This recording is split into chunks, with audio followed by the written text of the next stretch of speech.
The myth of Russia's inexhaustible human resources has finally been shattered. The publication Glavred reports, as of February 2026, the Kremlin is facing an unprecedented crisis. There are no more people willing to fight for money, and covert mobilization is experiencing critical failures. Why have even record payouts of millions of rubles stopped motivating Russians? How have massive losses turned the Russian army into a black hole? And what did Putin come up with when he realized that his soldiers were simply running out? Right now, we will analyze intelligence and economists' data that predict the collapse of the Russian war machine. And you can find more information in our report. My name is Yevhen Sirov. This is the Glavred channel. Subscribe and leave a like. Let's get started. For a long time, Russia was plugging holes at the front with a money pump. In some regions, signing bonuses for contracts reached an astronomical 3 to 4 million rubles. However, as Glavred notes, this resource has been exhausted. The problem is that potential mercenaries from the poorest regions have either already died or returned disabled. The fear of death has finally outweighed the desire for profit.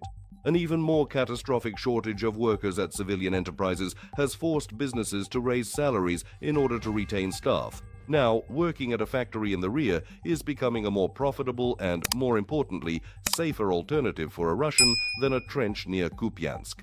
The quality of those who still end up being dragged into the army is rapidly declining. Glavred emphasizes that in 2026, the average age of a Russian volunteer exceeded 45 to 50 years. These are people with a host of chronic illnesses, incapable of enduring prolonged strain or complex maneuvers. Russia is literally consuming its own future.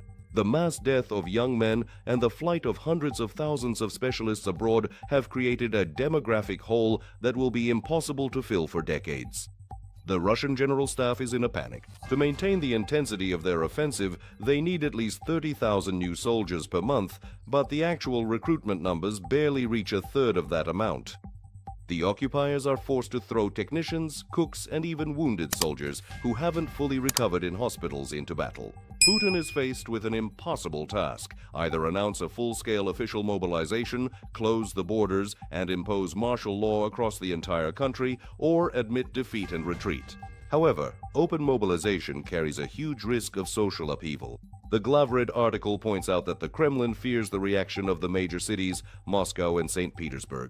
It's one thing to send residents of depressed outskirts to their deaths, and quite another to start pulling the golden youth and middle class en masse out of the offices of the metropolises. Each such decision brings Russia closer to internal destabilization, which the Kremlin fears so much. But the front does not wait. Without reinforcements, the Russian defense may collapse under the pressure of the technologically superior Ukrainian armed forces. Russia has found itself in a trap of its own making. The Russian army has turned into a giant conveyor belt for the disposal of human resources.